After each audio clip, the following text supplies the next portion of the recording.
Cody from Born and Raised Outdoors.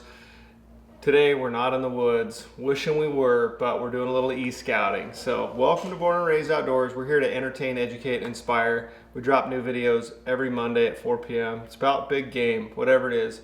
Right now it's almost elk season.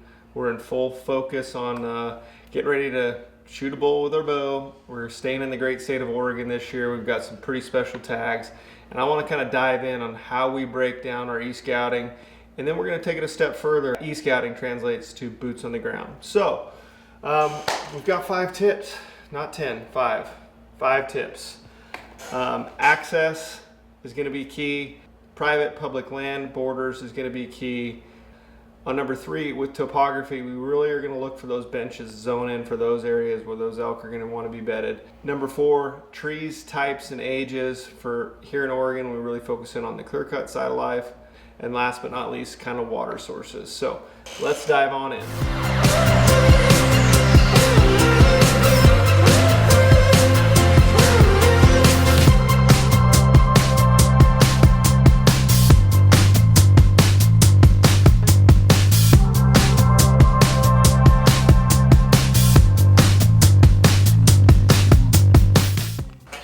So first thing, we're going to talk about access, road systems, and what that looks like. We're going to dive on in here, and I've kind of gone through and located some areas that I like, I want to hunt. It's got all the goods that we're looking for.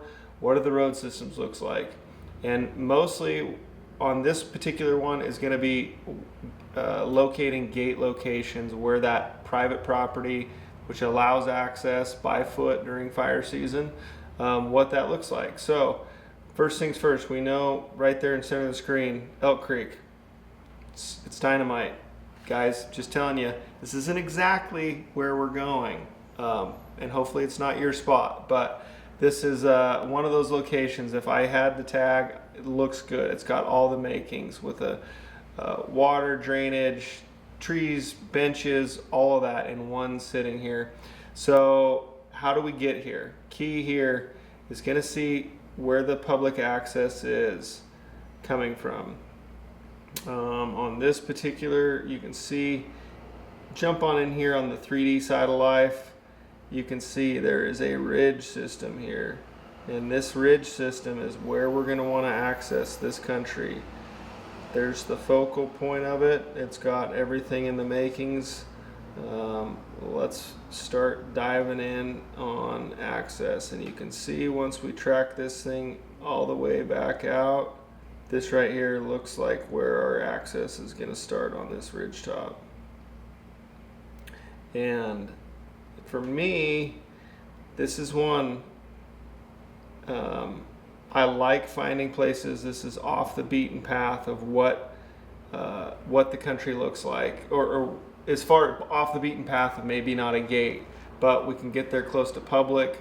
We can bushwhack across this and pop ourselves in way away from those main access points. And that's the biggest key there. So when you're looking for access, get away from everyone's going to go to this exact spot and figure it out. And you're going to find yourself with a lot of competition when you go to those generic access points. So when you find that access point, we're going to plop this down, put a waypoint, drag this over. All right, so here we go. We found that access point where I'm going to jump in on this place. If I have access, fire danger is okay. We're going to come in from this far reach. We're not going to start on the main line, anything like that. We're going to come in off this back corner of the public. So look for those places that are kind of out of sight, out of mind, that can kind of really help you get to a place that you want to be. So this is the fun part, right? The fun part. Yeah. So we did the due diligence of looking online, on Onyx, in the office, secluded. That was rough. We should start over. In the secluded. Okay. All right, guys. So this is the fun part. This is where we actually come out and get boots on the ground in the field. The first segment that you're going to come into is we're going to talk about access. So where we live, as you can see behind us, see all this checkerboard of land, clear cuts, cat roads, everything. Right here behind us is a gate. So we mark this on the maps.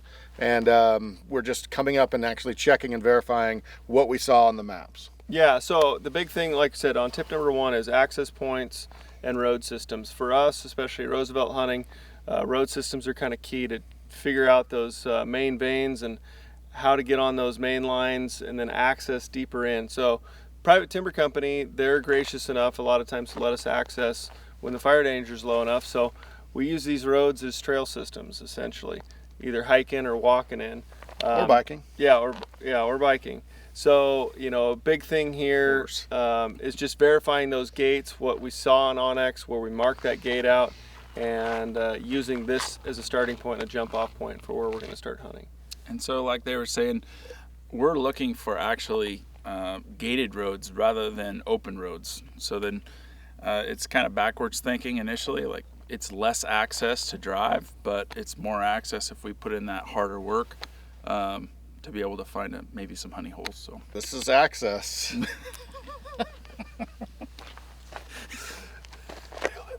All right, we're going to jump in. Tip number 2 is going to be that private public boundary, and that's one thing we really focus in. Say this tree farm is closed down at when the IFPL is a level 3, you cannot access it. Well, a lot of those elk are on those edges, and there can be some really good hunting to be had on the public ground. So with using the 3D, you can kind of really get a really good picture of how all this land breaks down. Well, good enough to know that, let's look at this from the top. There's a bunch of state ground that's surrounded throughout some of this stuff of having access. So looking at those private public, you can see the corner of some of this where there's really good habitat where those elk are going to be using, they're going to be feeding. They've got also this big timber side of life, so you can skirt all this ground and hunt those edges. And I really encourage you to kind of focus in on those edges. But those public-private boundaries, it's either going to be ties back to the access side of it, or some really hidden gems of where you can get tucked back in. You may be surrounded by private, but you focus in on that public ground, hard to access, you're going to have it more to yourself. Public private boundaries, check them out, keep those, you can toggle those layers on and off and use it to your advantage to find those hideaway spots and hopefully get away from some people and get into some fresh animals. Let's go check out in the field how that turns out. Okay, so we're talking about public access. So we're talking about private and public ground. This is probably the thing I use almost the most on Onyx, really. And it's not just in Oregon. It's like in Montana this last year, you are constantly on there looking at boundaries because it might be just a couple feet between the buck of a lifetime or something you can't even hunt. So look behind me here. You'll see this timber line. See the bigger timber? And then it goes into this older reprod. That older reprod you cannot hunt. That's all private. The bigger timber you can hunt. But to access that, like from here on this road, we can't keep going out this road that I'm on. I have to go up in the timber and go actually get on that public ground, which is BLM, and then I could hunt and access stuff that's actually, if you look way behind me, see that timber line way back over in here, that's all public access. You can access it. From here as a straight line, that looks like, yeah, that's the way to go.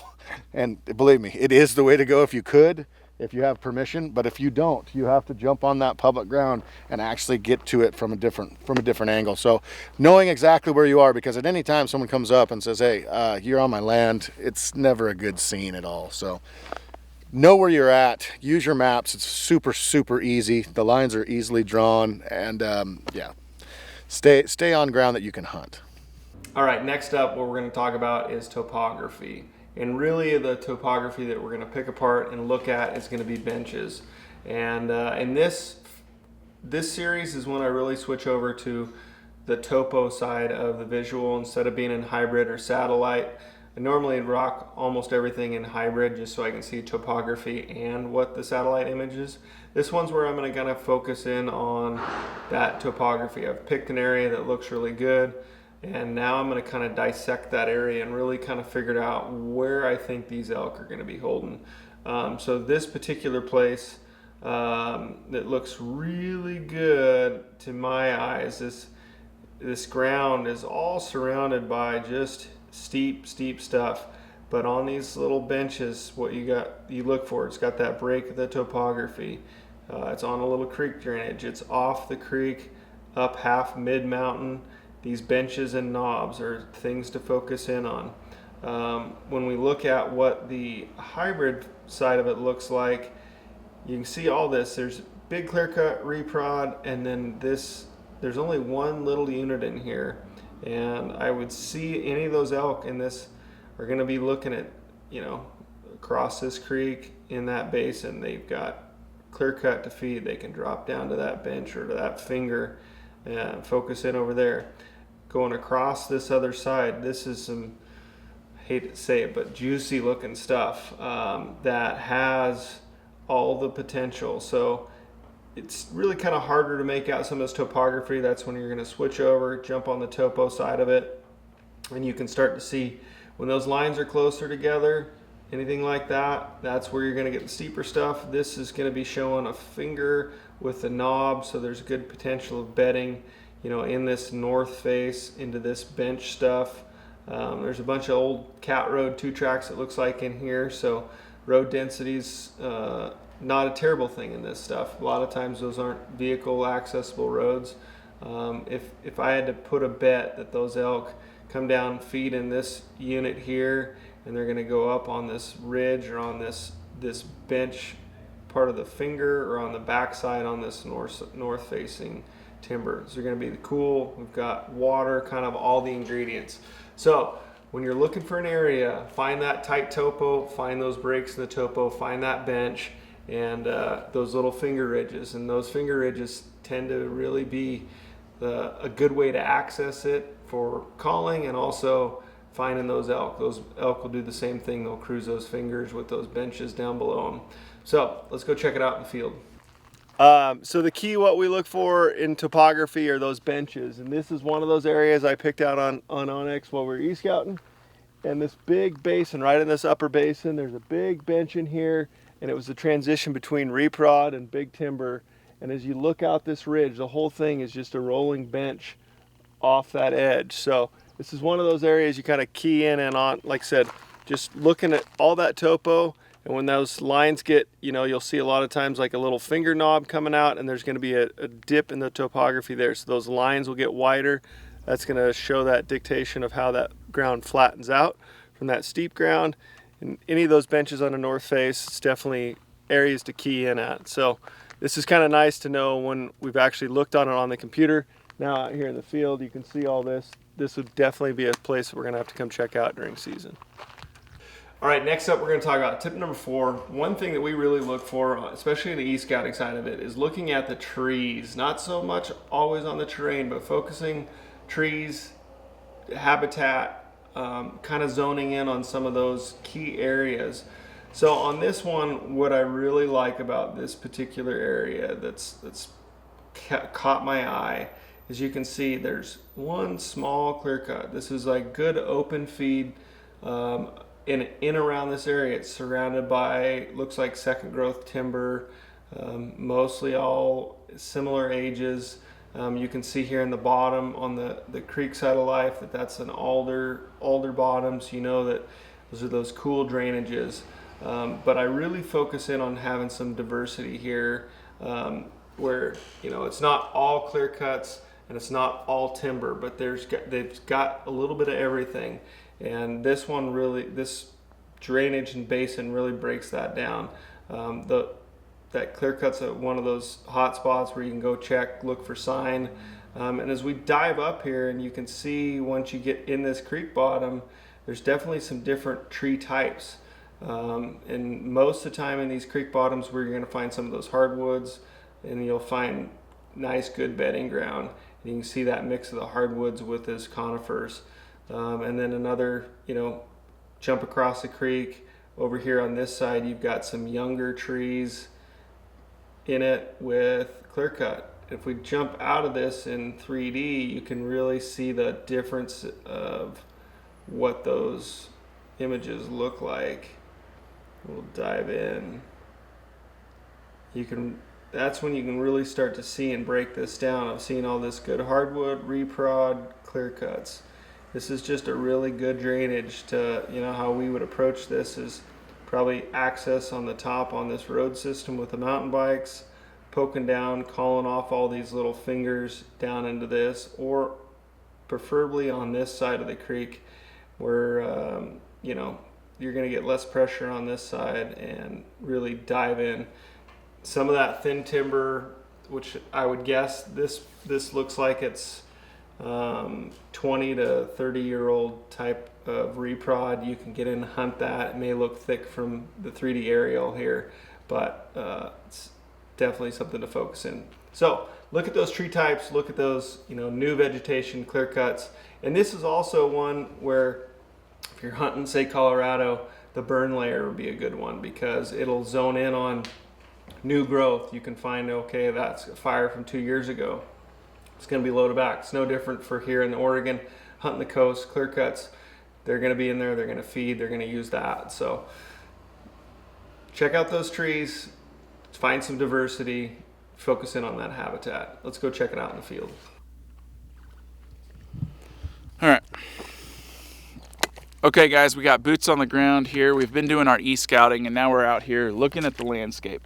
On the computer, you could see that this was really young clear cut. So this would be a good spot where we would expect the elk to be feeding at nighttime. Behind me, you can see some thicker reprod spots. And originally on the computer, we thought that we might be able to slip through and hunt some of that stuff, but it's more grown up now that we're here. And if you look way up past me here, you could see some deeper timber up in that fog. And that's where we're going to expect those elk to bed. So we'll probably focus up in that timber areas for where we're trying to call them in and get a shot. So it's just good to be here and put our eyes to the landscape. On the computer, it gives you a good idea, but if you can get a good look, now we know that we can check that off. We're not going to be hunting in that reprod. It's too thick. But just one of the things that we use to try to hone in on our spots right before season. So hope that helps. All right, last but not least, we're going to talk about water. Water sources, not only for the elk, for yourself. And, it depends on what you got planned. If you got a backpack trip, you definitely need to focus in on water. Just elk tend to live around water. They're not like mule deer where they're going to drop 1,000, 2,000 feet just to get water all the time. They're going to live where it's easy on them. It's human nature, right? They're going to keep it where they can bed, feed, water, as long as they're safe. They feel protected. They're going to be in those areas. So we're going to focus in on some of those water sources. And, the thing that I really focus in on is you get a main drainage and then it's like, what is there off of it? And this is one of those areas that is insane with intermittent creeks and streams. And so, if there's all this intermittent stuff, there's going to be water about anywhere and everywhere, which is one of those nice features. It's not like we're hunting Arizona in the desert or some of that New Mexico country. There's water everywhere, but it's definitely still good to kind of plan your trip and kind of that scouting around it. So right here you can see these are intermittent when they've got a dash. That's not a year-round creek, but this solid blue line is going to be that year-round creek. So you can see all these little branches intermittent. Chances are in the fall they may be dry, but there may be a wallow in there, maybe a seep. So look for those main drainages and then find all these finger creeks, all these, and a lot of times it'll lead to that topography where you can see up this creek right here, there's a nice bench off of that below the ridge top. Nice bench over here. Of course, water leads to all that off that flat. What are the three things elk need? They need food, they need water, and pretty much cover.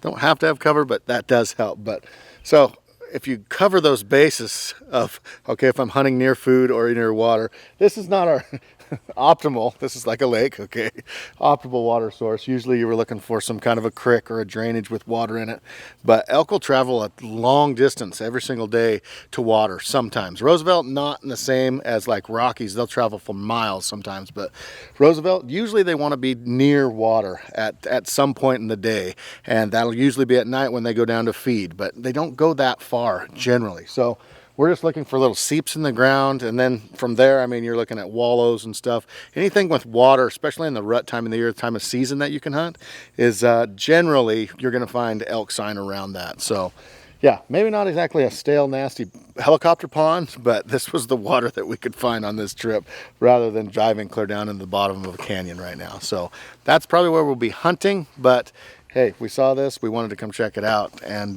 but anyway. Water source. That's tip number 5 is water source. All right, guys, that kind of concludes what we've got for the 5 tips of e-scouting from us. From e-scouting to boots on the ground. So 1 week left. 1 week. Yeah, close. Yeah, we are right around the corner. Hopefully you guys learned a few things from us. The mistakes we made over the past, like I said, that's our biggest learning point, is just going and trying new things, checking out new ground, and there's no way better than do it than e-scout it through onX. So, And guys, don't get discouraged. We e-scouted this place. We got here. We thought we were going to find a mecca of elk. It's a cool, damp morning, and we didn't see an elk, but we saw some tracks. Now we've been able to visualize some things, and I think we're going to put a plan together. Seen some rubs, so that's kind of one of those things, like when you're out in the field, taking notes of that kind of stuff, signed from years previous or just recently. It's a good plan of attack. Yep. So good luck this season. Be safe out there. Have fun. Above all, have fun. Remember, success is not measured by a punch tag. Keep telling myself that.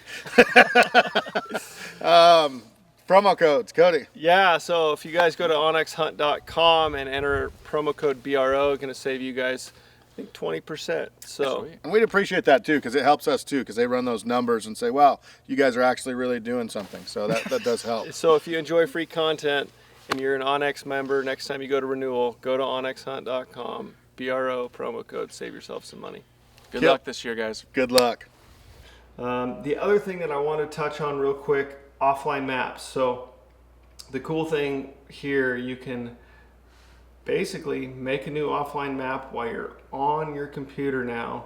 You can hit that save button. You can change your resolution, whatever it needs to be. Change the name of that. We're going to call this Elk Creek eScout. Notes, any notes that we want in here.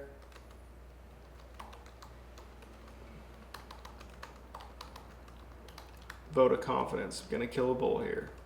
It only takes one. We're gonna click that save button. So now, when you open up, you can see right here, offline maps, do not download to your computer. You can say, hey, when this account opens, synced, we're gonna click OK, got it. And now next time I open up that app, it'll be prompted to download it to my phone. So a little bit easier, save you time instead of trying to figure all that out. Like I said, waypoints that are made here also go right onto your phone. You can correlate back and forth. Stuff that's saved in the field is going to jump up on your account here. So the big thing, if you can't get boots on the ground, e-scouting is a great tool to figure out where you want to start your hunt. One suggestion, if you get time, go put boots on the ground. It's one of those things you maybe had a good inkling of what it's going to be like, but when you get there, things in life change a little bit. Real life's a little bit different. Maybe it's a little bit steeper or deeper, or something that just really doesn't look appealing.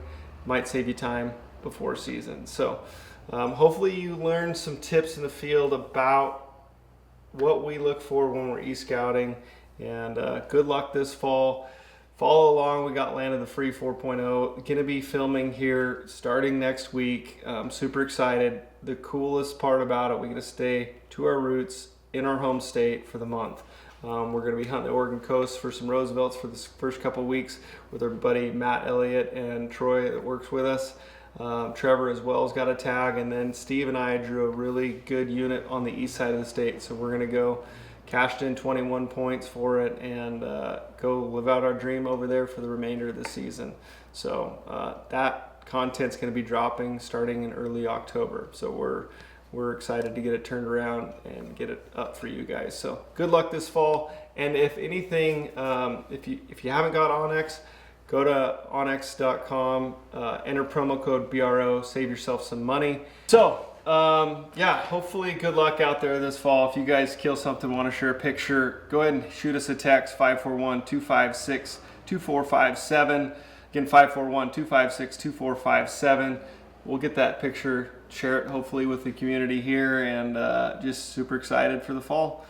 Look forward to getting out there, getting after it. Remember, it only takes one. No worries over nickels and dimes or a 9 to 5 grind. I gotta get loose some